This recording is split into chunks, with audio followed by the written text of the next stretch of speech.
twongeye kubasuhuza inshuti bene data bakundwa. Aka ni ka kanya twongera tugahura tukavuga ku ijambo ry'Imana turi kumwe na AERA Ministry. Aka kanya rero turi kumwe n'umutumirwa wacu twabatumiye, mwari mumenyereye abagabo, ubu noneho uyu munsi turi kumwe n'umutumirwa w'umugore. No kuvuga ngo tugiye kureba ku nsanganyamatsiko uruhare rw'umugore mu iterambere ryuzuye ry'igihugu, ry'itorero, ry'urugo rwe n'ahandi hose. Ubwo rero reka n'ubundi tumuhe akanya atwibwire, abasuhuze, ababwire uwo ari we, namwe muryoherwe n'icyo kiganiro. Karibu, turabakire umukozi w'Imana. Urakoze Pastor Chantal, amazina nitwa SANO, ndumuvugabutumwa, nkaba n'umukozi w'Imana hano muri Kigali naho ntuye, n'umumama ufite abana 4 n'umutwaro umwe. Nkaba nishimiye kubana nawe ku butumire bwawe, nkaba nishimiye kwitabira ubutumire bwawe na AERA Ministry. Tuza kuganira ku ijambo ry'Imana kuko niwo murimo twahamagariwe. Imana ibaho umugisha. Yego. Urakoze Mary ko twitaba ubutumire bwacu. N'ubundi twagutumiye kugira ngo utuganirize, ubwire abatwumva, abadukurikiye bakunda gukurikira ibiganiro bica kuri channel yacu. Twagira ngo utuganirize ku ruhare rw'umugore mu iterambere ry'itorero, ry'igihugu, ry'urugo, muri sosiyete muri rusange. Imbaraga z'umugore by'umwihariko twateganije ku nsanganyamatsiko dusanga mu Bacamanza ibice 4 guhera ku murongo wa 9. Aho niho ugiye kutuganiriza, utubwire uriya mugore w'intwari, ndetse turabona abagore 2. Bibiliya ivuga abagore benshi b'intwari, ariko by'umwihariko twatoranije abagore 2 kugira ngo aribo batubera icyitegererezo cy'uyu munsi. Karibu rero, Imana ibahe umugisha. Urakoze Pastor Chantal, iyo nsanganyamatsiko ni nziza koko. Abagore bafite uruhare mu iterambere ry'igihugu, mu iterambere ry'imiryango na sosiyete muri rusange. Abagore tubona bafite imbaraga zo kwinfluencinga, bafite imbaraga zo guhindura, kandi bakoresheje impano zabo Imana yabahaye. Wahisemo rero insanganyamatsiko nziza, guhitamo bari abagore 2 bavugwa muri kiriya gice cy'Abacamanza. Umugore witwa Debora yari umuhanuzikazi mu Bisirayeli. Uhitamo undi mugore nta kintu avugwaho cyane witwa Yayeli Mukaheberi w'umukeni. Tubona yuko ari we waje gutuma uwo mugore, nubwo nta cyavugwaho cyane, niwe watumye urugamba rurangira. Yego. Kuko uwazengerezaga Abayisirayeli niwe wamwishe, amwicisha ubwenge, amwicisha imbaraga z'umugore zaba yibitsemo, kandi ntago ari umugore wari waramamaye. Twabonye yuko ari umugore wabaga mu ihema. Yego. Rero umugore afite uruhare runini, nubwo atabagaragara hanze, nubwo atabavugwa mu binyamakuru. Umugore afite imbaraga zishobora guhindura igihugu. Abagore twarababonye batandukanye, twabonye ba Esther, twabonye n'abandi bagore b'abanyabwenge bavugwa muri Bibiliya, ariko reka twibande ku nkuru y'uyu mugore. Yego. Context y'iri jambo, ibice 4 by'igitabo cy'Abacamanza bitwereka yuko Abayisirayeli bari barateye Imana umugongo, bari baragomeye Uwiteka. Hanyuma Uwiteka igihe cyose bamugomeraga, abanzi babo babagiragaho ububasha. Uwiteka yabahanaga mu maboko y'abanzi babo, ababahiga bakabashobora, ababarwanya bakabatsinda. Noneho Uwiteka arabahana koko kubera ibicumuro byabo. Ariko igihe kiragera ngo uyu mugaba wa Yabini, niyo maboko Uwiteka yari yarabahanyemo Abayisirayeli. Bigeze aho rero ngo abababaza cyane imyaka 20. Urumva ko mu gihugu cyose, igihugu cyari kirushye, igihugu cyari kiremerewe, gikeneye umutabazi, gikeneye umucunguzi, kandi nta wundi utabara ubwoko, nta wundi utabara ishyanga ritabarwa n'Uwiteka. Rero aba bantu babura amahoro. Uyu mwami witwaga Yabini, umwami w'i Kanani, arabababaza cyane. Ariko tubona uwitwaga Sisera we yari umugaba w'ingabo ze. Yego. Igihe kiragera rero, uyu mugore Debora ngo yabaga mu misozi ya Efraimu, niho tubona yabaga. Ariko ngo Abayisirayeli bose bajyaga bamusanga ngo abacire imanza. yari umuhanuzikazi ariko akaba n'umucamanza. Uyu mugore rero tubona yuko yari afite uruhare, niba ijambo ry'Imana ritubwira ngo abayisirayeli bose, bivuze ngo ni bose baramusangaga, igihe cyarageraga bari bamwizeyemo imbaraga bakamusanga akajya kubacira imanza. Noneho igihe kiragera ubwo Imana igira icyo imubwira nk'umuhanuzikazi, kuko tubona yuko ijwi ry'Imana ryo rishobora kurokora ishyanga, rishobora kurokora ibihugu. Akandi y'Imana ibona abantu bameze nk'abari mu ishyamba ry'inzitane batazi icyo gukora, hari ubwo igera ikagira imbabazi, ikibuka imbabazi, ikibuka isezerano, ikibuka abantu bayo yaremye. Nuko rero icisha ijwi ryayo mu muhanuzikazi Debora, ahamagara Baraki aramubwira ati ugende utoranye abantu bangana gutya na gutya, hanyuma tuzahurira aha n'aha, duhurire aho ngaho, kuko Uwiteka avuze ko agiye kukugabiza Yabini ukamunesha. Nuko rero ndetse n'uyu mugabo Baraki abanza kwanga, aravuga ati nitutajyana ntabwo nzagenda, ariko nitujyana nzagenda. Tubona yaramusubije ati nubwo twajyana ariko intsinzi izaturuka ku mugore. Uyu munsi Uwiteka agiye gutanga Sisera umugaba wa Yabini ngo aneshwe n'umugore. Wenda kwirinda kuganira amagambo atari muri Bibiliya, wenda cyangwa se nkora mu mutwe wanjye nubwo nayasomye, ariko reka ncemo muri iyi mirongo gatoya, duhere ku murongo wa 4. Ngo icyo gihe umucamanza w'Abayisirayeli yari Debora umuhanuzikazi muka Lapidoti, yari atuye munsi y'igiti cy'umukindo wa Debora hagati y'Irama n'i Beteli mu gihugu cy'imisozi miremire ya Efurayimu. Abayisirayeli bose bajyaga bamusanga ngo bacire imanza. Nuko atumira Baraki mwene Abinowamu i Kadeshi y'i Nafutali, aramubwira ati Uwiteka Imana y'Abayisirayeli yagutegetse ngo genda ukoranyirize i Tabora abantu inzovu imwe, abo mu Banafutali n'abo mu Bazebuluni, nanjye nzagusangisha Sisera umugaba w'ingabo za Yabini ku kagezi Kishoni n'amagare n'ingabo ze nzamukugabiza.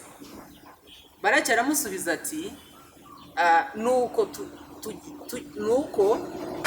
nuko nitujyana nzagenda, ariko nutagenda nanjye sinzagenda. Aramusubiza ati ni ukuri tuzajyana, ariko rero nta cyubahiro uzabona muri iryo tabaro uzatabara, kuko Uwiteka agiye gutanga Sisera ngo aneshwe n'umugore. Imana ishimwe cyane. Ati washaka ko tujyana tuzajyana. Urabona ko uyu mugabo nubwo yari umugabo ariko atari yifitiye icyizere. Ijwi ry'Imana ryamaze kuvuga, ryatanze icyerekezo, ryatanze uko bagomba gupanga urugamba kugira ngo yikorere imirimo irwane, naho bari buhurire n'umubare w'abantu n'abantu b'Abayisirayeli bari buhahurire. Ariko nanone urabona ko hari harimo akantu ko kumwizera, avuga ati nitujyana ndagenda, ariko nitutajyana ntaho nzajya. Uyu mugabo ntiyari yifitiye icyizere cyane ntabwo ari yifitiye icyizere cyane, navuga ko atari afite no kwizera, kuko iyi Imana yavuze ubundi ntawe ushidikanya ijwi ryayo. Njyewe icyo ndabona yuko aba bantu bari barajengerijwe kugera aho umugore abwira uyu mwami ati bizagenda gutya, bipanze gutya, Uwiteka yabiguhaye. Ariko kubera uko kuntu bari barabajengereje, barabateye ubwoba, aravuga ati nibyo, biragaragara ko Debora yaramuzimo izindi mbaraga. Aravuga ati reka tujyane, uko tujyana Imana izajya ikuvugisha, uko tujyana izajya itubwira. Nkeka ko ariyo mpamvu yamubwira ati nibishaka urugamba rwitirirwe, ariko dukire uyu mwanzi. Amen. Nibyo koko bigaragara yuko uyu mugore kubera ko yari umuhanuzikazi yari amaze kugirirwa icyizere cyane muri Isirayeli, yari amaze kugirirwa icyizere. Noneho rero twihuse tugana ku ngingo nyamukuru, reka tujye ku murongo wa 11 turebe ngo ariko Heberi w'umukeni yari yitandukanyije n'abakeni, nibo bene Hobabu sebuko wa Mose yari ashinze ihema rye munsi y'igiti cy'umwera. Sananimu hateganye n'i Kadeshi. Nuko Sisera amenya ko Baraki mwene Abinowamu azamutse agiye ku musozi w'i Tabora, maze Sisera ateranya amagare ye yose n'ibyuma 900 n'ingabo zose zari kumwe nawe, bava i Hareshoti n'abanyamahanga. Debora abwira Baraki ati, haguruka kuko uyu munsi Uwiteka kugabije Sisera. Mbese Uwiteka si ukugiye imbere? Amen. Amen. Iyindi nkuru rero si ngombwa no kuyisoma cyane, ni inkuru yumvikana, ni inkuru igaragara. Uyu mugabo yarahagurutse, Yego. abwirwa neza yuko Uwiteka ari we uvuze ko ari bunesha urugamba. Debora abwira Baraki ati, haguruka uyu munsi Uwiteka guhaye ikimenyetso ko ari kurwanira urugamba.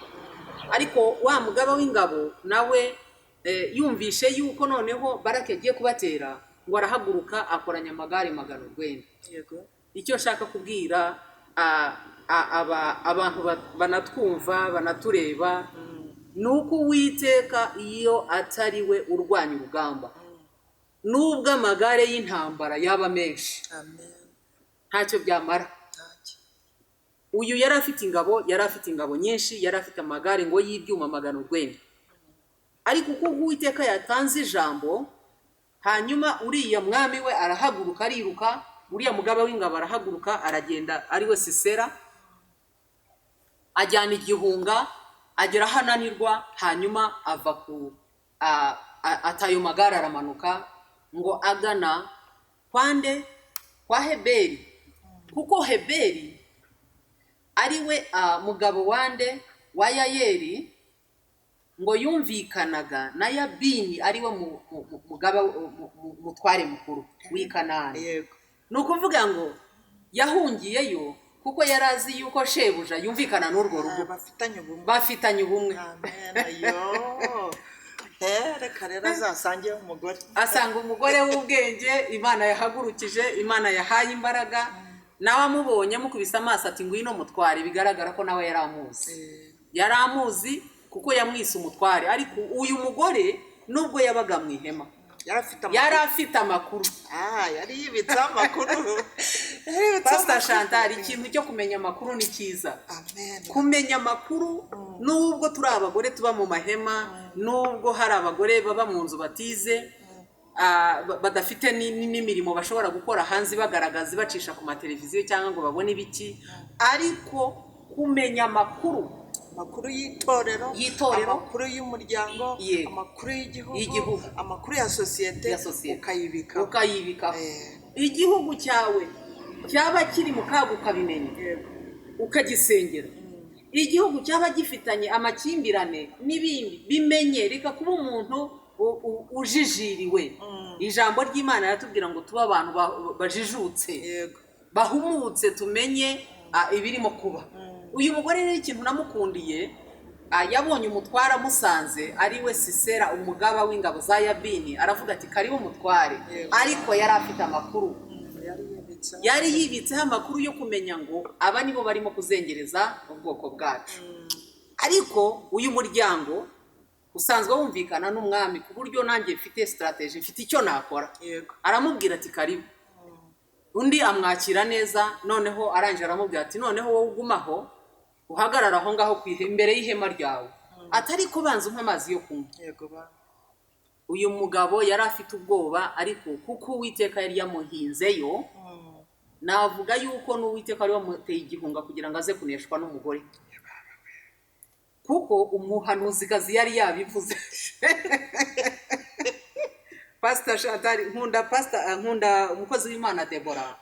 Hari aho yageze aravuga ngo abantu bari mu bihogere, ngo mu gihe cya Shamugari, tubibona mu bice 5, umurongo aho ngaho wa 6 umanutse hepfo, ngo abami b'Abayisiraheli bari baracitse intege, ngo abatware bari baracitse intege, ngo kugeza ubwo jyewe Debora ngo mpaguruka ndo umubyeyi. Debora ndamukunda cyane. Debora ni umugore w'intwari. Abantu bose, abagabo bari baracitse intege, abatware tubona ko bari abagabo. Aho turabona umutware kazi wari umugore.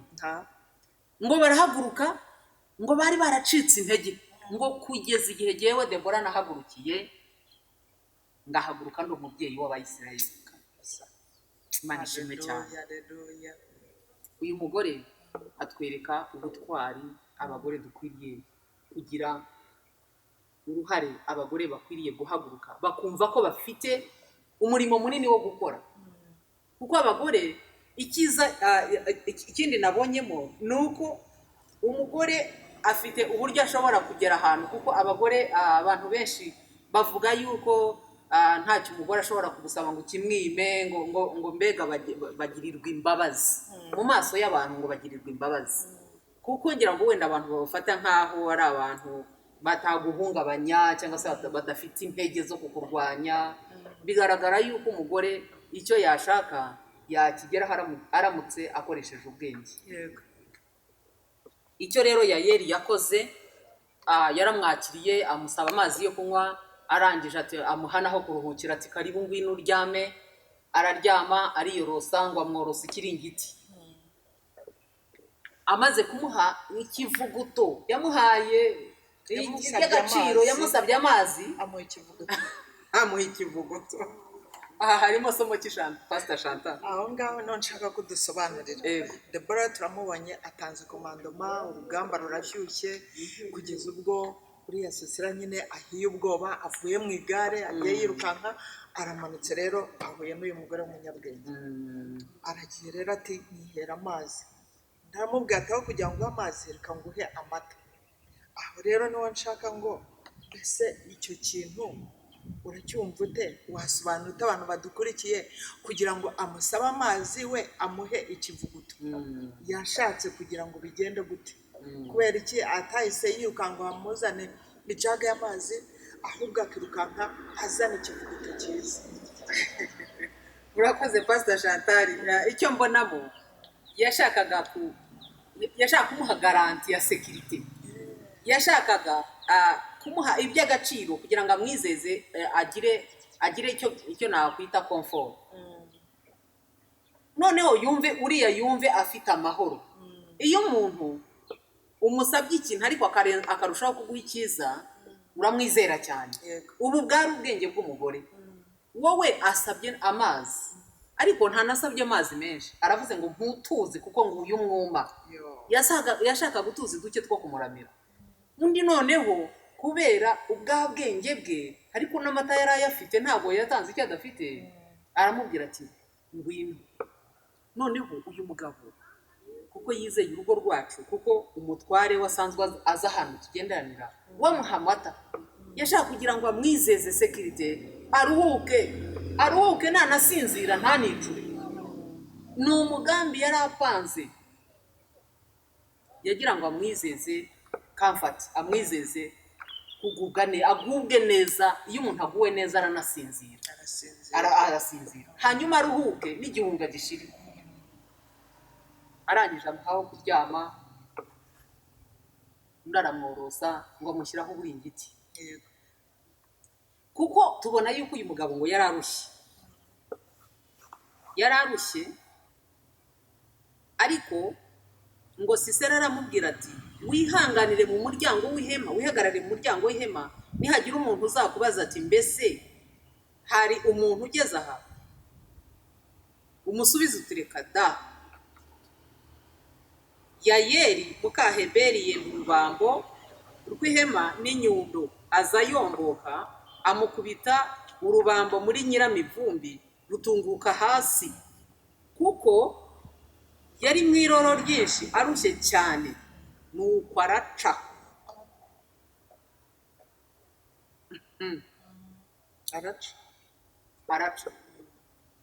Yashaka kugira ngo ya mata yatumye arushaho no gusa, yari anananiwe, araruhuka arasinzira. Burya ya mata yaranamuhagishije, iyo umuntu ahaze aranasinzira, agwivuta. Nuko yari anarushye, adaheruka kurya, adaheruka kunywa, nubwo noneho azi ko ageze n'ahantu bamwakiriye, yumva abanza arasa n'uwabateye inyuma. Noneho rero ariko Yayeli ni umugore mwiza, Yayeli ni umugore w'ubwenge. Arangije urabona ko ibikoresho bye byari hafi. Yafashe urubambo rw'ihema. Uzi ukuntu urubambo rw'ihema ruba rukomeye runaremereye.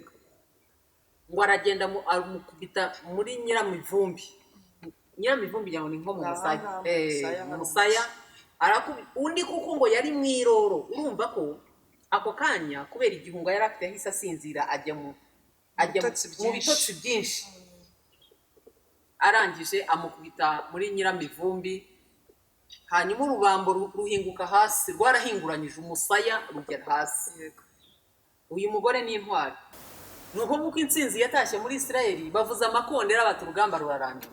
None se wowe ubonye umwanzi wawe byarangiye, hari ikindi ugikora? Ntabwo wita nuko ingabo zinyanyagiye igihugu cyose. Icyangombwa ni uko uvuze ikondera, kandi uwayoboraga yari Baraki. Arangije aravuga ati urugamba rwarangiye.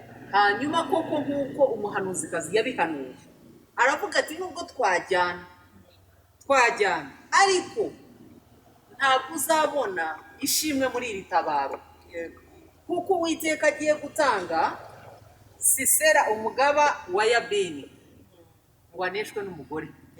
Ati ishimwe rirajya ku mugore, icyubahiro kirahabwa umugore. Nta cyubahiro uzabona muri iri tabaro. Wenda hari ibindi byubahiro yarabonye, ariko yaramusobanura avuga ati ndakurahiye ntabwo uzabona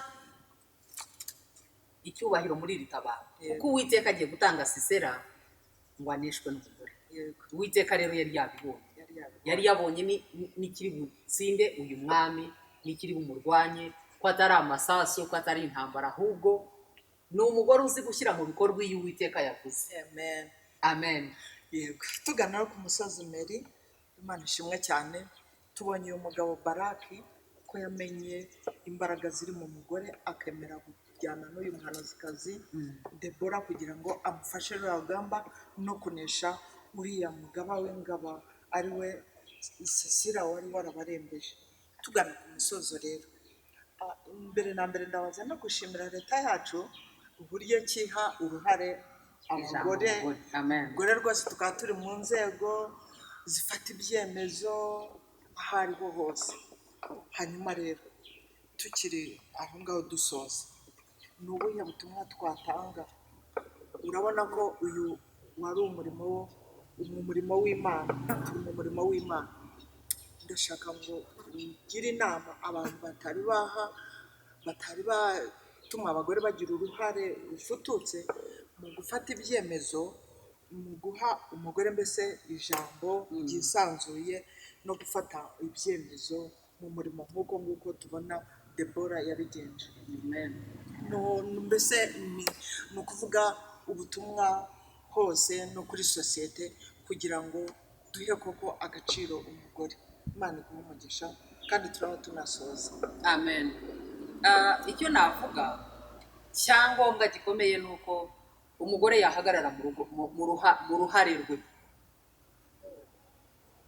Tubona yuko uyu mugore Yayeli yiberaga mu mahema, yari umugore wo mu rugo, yari umugore mbega muri iki gihe twageranye umugore wo mu ihema nk'aho umugore wo mu nzu, wa wundi utarize wibera mu rugo, urera abana be akareberera n'urugo rwe n'umugabo we. Tubona ariko iyo shusho ya Yayeli imeze, ariko ni ukumva yuko yari umugore uri informed, ni umugore wari ufite amakuru, kandi ni umugore wari uzi yuko nawe ashobora kugira uruhare rwo gukunda igihugu. Yari akunze igihugu kuko tubona yuko aba bari barazengerejwe. Aravuga ati aba bantu bazengerejwe, nanjye hari icyo nshobora gukora. Burya iyo Uwiteka yagushyizemo imbaraga mu mutima, urahaguruka ukigirira icyizere. Ntabwo yari azi uko bizagenda, ariko yari yizeye yuko uyu muntu ari bumwice. Yabonye amuhungiyeho, yumva nawe iyo opportunity ntabwo ari buyipfushe ubusa. Rero umugore navuga ngo umugore yigirira icyizere. N'umugore wo mu ihema afite akamaro. Umugore yakiza umudugudu, umugore yakiza agace. Tubona hari n'ahandi tubona ko Dawidi hari ubwo yigeze guterwa n'umuntu, arahaguruka ashaka kwigarurira igihugu. Tubibona, ntabwo ndi buhasome, wenda abadukurikiye baze kuhasoma. Ni umuntu witwaga Sheba, bigaragara muri Samweli wa 2 ibice 20. we yarahagurutse afata amakondera abwira abantu bose arabagomesha aravuga ati nta mugisha muzakura kuri mwene Yesayi umwami Dawidi, ndagira ngo mwese munkurikire kuko nta ruhare mumufiteho. Abantu bose agandisha abantu baramuyoboka bava ku mwami. Nuko nguko abantu bashobora kugera gutya bakadukwamo n'umwuka wo kugandisha abandi, ugasanga hari umuntu wadutse azanya ikintu cyo kugandisha abantu, akababwira yuko agashobora kuba yabangisha abayobozi bariho, agashobora kuba yabangisha sosiyete mu mudugudu aho dutuye, ugasanga umuntu agandishije abandi. Rero ingabo za Dawidi zarahagurutse zikwirakwira igihugu zishakisha uyu mugabo kuko yari yatwaye abantu benshi. Ariko tuza kubona ngo harimo umugore w'ubwenge. Iki gice ni cyiza cyane, uwo mugore ntanavuga izina, ariko uwo mugore mbona yuko ahagarariye abagore b'abanyabwenge. We yarahagurutse abwira umugaba w'ingabo aramubwira ati Yowabu nimumumpamagare kuko ingabo za Dawidi zari zigiye gusenya umudugudu, inkike z'umudugudu kugira ngo zishakishe uwo muntu umwe. Aravuga ati nimuze ngwino nimunshakire Yowabu tuvugane. Umugaba w'ingabo za Dawidi aravuga ati niki gishaka gituma ushaka kutumirana bunguri n'imiryango yacu gasenya umudugudu w'Uwiteka?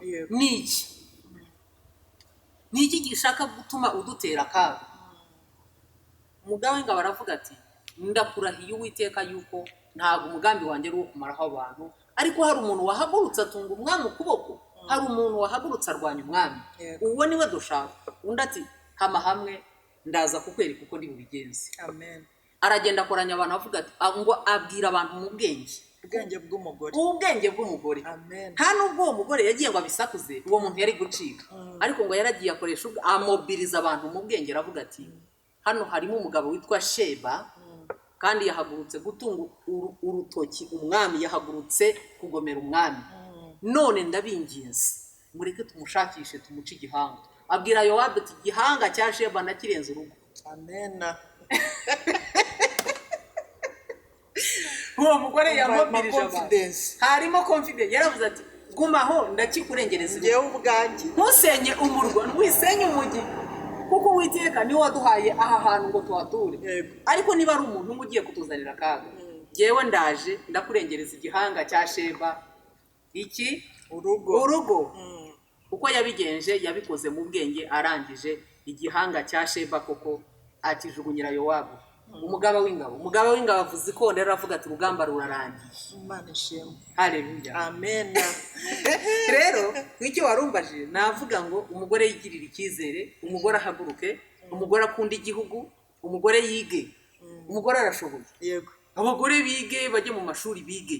Abagore bize bareke kuguma iyo ngiyo, baze bahindura igihugu, bagihinduza iterambere. Baze bahindura imiryango yabo, bahindura abana babo, kuko abagore twabonye ko bashoboye.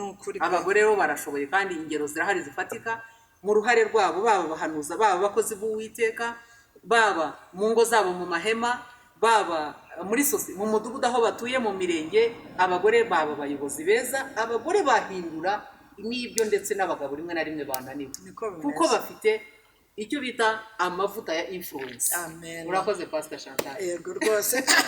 Usoza ko umugore rero utazwi, navuze se ni wa mugore wakubise Abameleki ngo ingasire. Hari undi mugabo witwa Abameleki ngo wari warabazengereje Abisirayeli. Yego. Umugore nawe ngo ararakara, ngo arangije ngo afata ingasire ariko sinzi icyo abagore bapfa za nyiramuvumbi. Uziko ngo nawe ngo afashe ingasire ngo ayimukubita mu gahanga, ngo arangije umugabo karameneka, ngo ahita ahamagara umugaragu ati tebuka, ati tunsonga, ati bitavuga ko nishwe n'umugore. Urumva icyo kintu? Urumva ryapfobya bya kera bitavugwa ko nishwe n'umugore. Ariko dusanze ko abagore bafite imbaraga, bafite ibanga, bafite ubwenge. Ubwo rero turasaba abasaza bacu badufashe, bakomeze batugire icyizere, dukomeze dufatikanye, haba mu murimo, haba mu iterambere ry'igihugu, haba mu iterambere rya sosiyete muri rusange cyane. Ubwo rero aba bagore bacu Imana ibahe umugisha.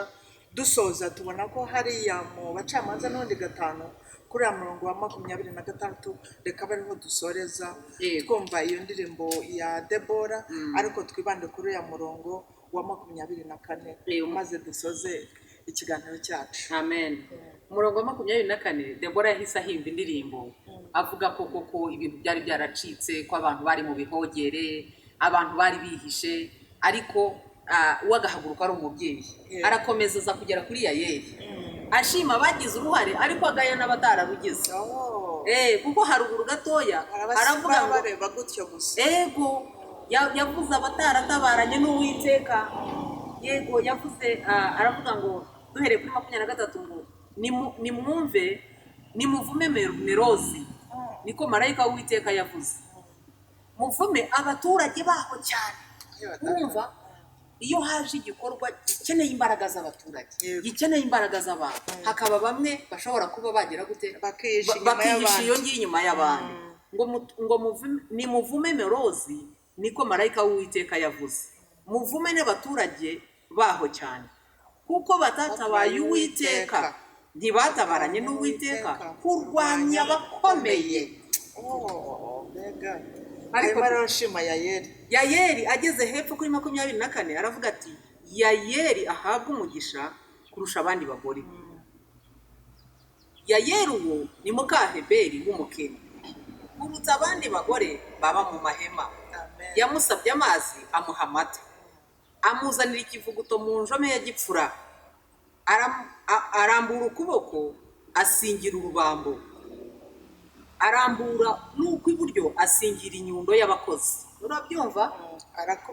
Arakubita Sisera, arukubita Sisera ashimangira mu mutwe, rutobora muri nyiramivumbi, aripfunya yikubita hasi agaramye, nuko amugwa ku birenge, aho yaguye niho yapfiriye.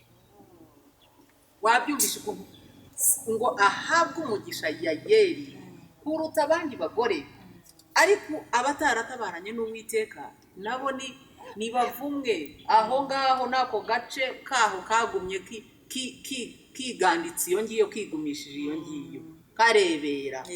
Ariko nubwo abantu barebera, Uwiteka harahacisha akarwana urugamba. Uwiteka harahacisha agakuraho icyugarije igihugu. Rero uyu mugore witwa Yayeli ni umugore mwiza twashima. Umuhanuzikazi Debora ni umugore wabaga ku birenge by'Uwiteka, wamenyaga uko urugamba ruzagenda. Burya kumenya amakuru ni byiza, ariko cyane cyane kubaza Imana nibyo byiza. Murakoze cyane. Haleluya. Turashoje rero, ngira ngo mwakurikiye. Umugore wereka kwifobya, kuko hari icyo Uwiteka yagukoresha. Tubonye abagore b'intwari Uwiteka yakoresheje.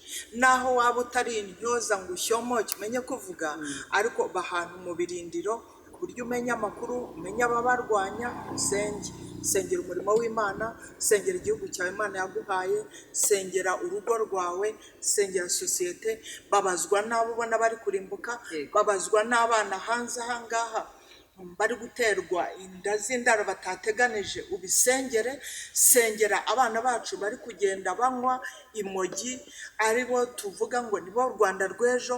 Umugore ufite uruhare mu iterambere ry'itorero, iterambere ry'igihugu, iterambere rya sosiyete, iterambere ry'urugo rwawe. Imana ibaho umugisha rero.